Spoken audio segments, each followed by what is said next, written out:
Hello friends, मैं doctor Vibha Gupta, practising gynaecologist from Delhi, India. तो आज हम डिस्कस करेंगे डे बाय डे कि सिजेरियन के बाद हमारी क्या डाइट होनी चाहिए। तो देखिए, आजकल बहुत कॉमन है कि आपका डिलीवरी की जगह आपका सिजेरियन हो जाता है, तो इसलिए ये बहुत इम्पॉर्टेंट है समझना कि सिजेरियन के बाद हमारी क्या डाइट होती है। तो एक बार आपका सिजेरियन हो गया तो उसके बाद आपका ख़त्म होने के 2 से 4 घंटे तक आपको खाली पेट रहना होता है। 2 से 4 घंटे हम कुछ भी नहीं लेते हैं, प्रेफरेबली 4 आवर्स। इसके बाद हम आपके सिप ऑफ वाटर स्टार्ट करते हैं।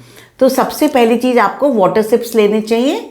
और देखिए, आप लें तभी जब आपको अंदर से इच्छा हो।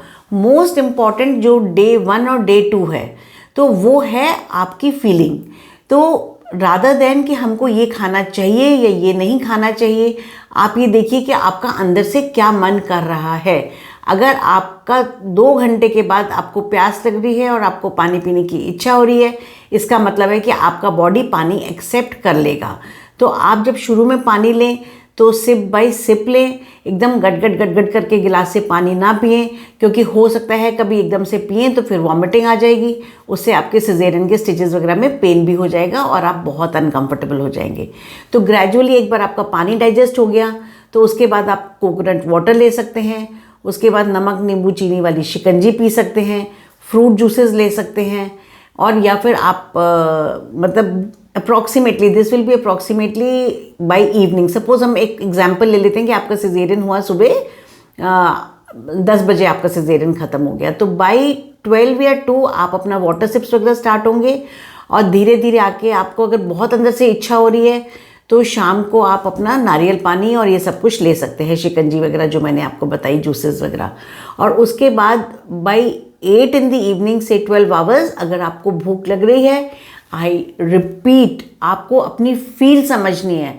तो देखिए, अगर आपको अंदर से मन कर रहा है कि मुझे कुछ नहीं खाना, मुझे कुछ नहीं चाहिए, तो प्लीज़ डू नॉट ईट। और अगर आपको अंदर से मन कर रहा है कि मेरे को भूख लग रही है, मेरे को एक बिस्किट खाने की इच्छा है, तो आप थोड़ा थोड़ा खाएंगे और जो चीज़ आपको डाइजेस्ट होती है वो आप लेंगे। सपोज़ कीजिए कि आप चाय पे डिपेंडेंट हैं, आप हमेशा से चाय पी के गुड फील करते हैं और आपकी इच्छा हो रही है कि मैं चाय पी लूँ, बिस्किट ले लूँ, तो प्लीज़ थोड़ा सा एक बिस्किट लीजिए, थोड़ी सी चाय लीजिए और जितनी आपकी इच्छा है उसका 50% लीजिए। डे 1 पे you have to be very careful कि आप क्या ले रहे हैं। आपका जितना भी न्यूट्रिशन है वो ड्रिप से जा रहा होता है, जो आप मुंह से लेते हैं ये सब एक्स्ट्रा होता है। तो इसमें आपको ना तो अपने आप को रोकना है कि भाई हम नहीं खाएंगे डर के मारे, और ना ही आपको ओवर ईट करना है कि भाई हम ज़बरदस्ती पानी पिएंगे या चाय पिएंगे, अंदर से इच्छा नहीं है तो हम बिल्कुल नहीं खाएंगे। So take home message is very clear. Day 1 पे 4 आवर्स के बाद you will listen to your body. अब ये हो गया, उसके बाद नाइट में आप सो जाते हैं। जब मॉर्निंग में अगले दिन आप उठते हैं, उसके बाद आप मोबाइल हो जाते हैं, आपका यूरिन पाइप निकल जाता है, आप वॉशरूम वगैरह जाते हैं यूरिन पास करने के लिए और थोड़े एक्टिव भी हो जाते हैं। तो उस टाइम में अगर आपको भूख लग रही है, जो कि 99% लोगों को लग जाती है, देखिए 1% की हम बात नहीं कर रहे हैं जिनको भूख बिल्कुल नहीं लग रही है और खाना नहीं खाया जा रहा है, उनको तो देखिए फिर उनके डॉक्टर गाइड करेंगे उस टाइम पे कि आपका क्या केस है और आपको कितना खाना खाना चाहिए। बट अगर आपको बहुत भूख लग रही है, आपको लग रहा है कि आप खाना डाइजेस्ट कर सकते हैं, तो आप लाइट ब्रेकफास्ट ले सकते हैं, जैसे कि थोड़ा सा उपमा ले सकते हैं, थोड़ा सा पोहा ले सकते हैं आप, इस तरीके की मतलब, या फिर आप एक टोस्ट बटर ले सकते हैं। मतलब मैं अपने पेशेंट्स में सबसे पहले टोस्ट से स्टार्ट करती हूँ, ड्राई टोस्ट और चाय से, या फिर पेशेंट चाय नहीं पीती तो लाइट कॉफ़ी से या हॉट चॉकलेट से, इससे स्टार्ट करते हैं। मैं मतलब प्रेफर कीजिए कि फुल मिल्क की चीज़ मत लीजिए, क्योंकि मिल्क से कभी कभी आपका डाइजेशन बहुत अच्छा नहीं होता है। We will wait for some more time to take milk. तो आपने को ये मतलब स्टेप बाय स्टेप जाएंगे। अभी आपको टोस्ट डाइजेस्ट हो गया तो उसके बाद आप ये पोहा उपमा वगैरह टाइप की चीज़ लीजिए। और अगर ये आपका सब डाइजेस्ट हो जाता है और आपको गैस पास हो जाती है, फ्लेटस पास हो जाती है, तो उसके बाद आप एक लाइट खाना, दाल रोटी सब्जी चावल वाला खाइए। अब हर एक मील जो आप खाते हैं वो शुरू में आप इतनी खाइए जितना कि आपको 50 to 70% भूख है। 30 to 50% कम खाइए। खाने के बाद आप असेस कीजिए कि आपको ठीक लग रहा है खा के। अगर खाने के बाद आपको फील गुड फैक्टर आ रहा है और थोड़ी देर के बाद भूख लग रही है तो आप दोबारा से कुछ ले सकते हैं। बीच बीच में आप सूप वगैरह ले सकते हैं।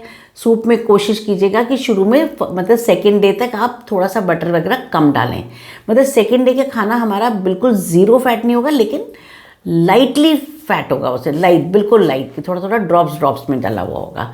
और अब हम आते हैं डे 3 के ऊपर। देखिए डे 3 में एटलीस्ट मेरे यहाँ जो पेशेंट्स होते हैं we make them very active. अगर उनको खाना डाइजेस्ट होना स्टार्ट हो गया है तो फिर अब वो एक लाइट नॉर्मल डाइट पर आ जाते हैं। So the message to all mother in laws, mothers and senior ladies, please caesarean सुन के पेशेंट का दूध मत बंद कीजिए डे 3 से, उनका घी वगैरह मत बंद कीजिए। वो तो मैंने अपनी देखिए डिलीवरी की, नॉर्मल डिलीवरी की डाइट के बाद भी बोला है कि भर भर के घी नहीं देना है। सिजेरियन वालों के लिए मैं बोल रही हूँ कि आपको मेहनत कर करके ज़ीरो और बॉयल खाने की चीज़ें नहीं देनी है। इससे उनका क्या कहते हैं, बहुत खाने का टेस्ट भी ख़राब हो जाएगा, उनकी कैलोरीज भी कम हो जाएंगी और फिर वो बीमार जैसे फील करेंगे। तो मेरे हिसाब से उनको बिल्कुल नॉर्मल खाना दीजिए। जैसे कि मैंने आपको सैम्पल मील बताई है कि आप उनको सुबह चाय टोस्ट दीजिए, फिर पोहा, उपमा को जो एग्स वगैरह खाते हैं उनको एग्स वगैरह दीजिए। डे 3 से वो 1 कप दूध ले सकते हैं सुबह नाश्ते में, और उसके बाद मिड डे में आप उनको फ्रूट वगैरह दे सकते हैं। ये सब चीज़ें दे सकते हैं। दोपहर में लंच में दाल रोटी सब्जी वगैरह दीजिए, रात को दलिया वगैरह दीजिए, खिचड़ी वगैरह दीजिए, और बीच बीच में छोटा छोटा सूप वगैरह दीजिए। और उसमें लाइटली आप घी, तेल, मक्खन कुछ भी दे सकते हैं, कोई प्रॉब्लम नहीं है। किसी को आलू का पराठा पसंद है तो आप उसमें लाइट घी का आलू का पराठा बना के भी दे सकते हैं। और किसी को पिज़्ज़ा खाने का मन है, मतलब पिज़्ज़ा बाज़ार वाला नहीं, होममेड अगर आप ब्रेड पे बनाते हैं तो लाइटली चीज़ डाल के दे दीजिए, थोड़ा सेटाइटी हो जाती है पेशेंट को। ये सारी चीज़ें मैं इसलिए बोल रही हूँ क्योंकि हर चीज़ें रेस्ट्रिक्ट कर दी जाती हैं और वो नहीं देते हैं। तो आप ये सब चीज़ें उनको खाने को दीजिए, उनकी रिकवरी अच्छी होगी।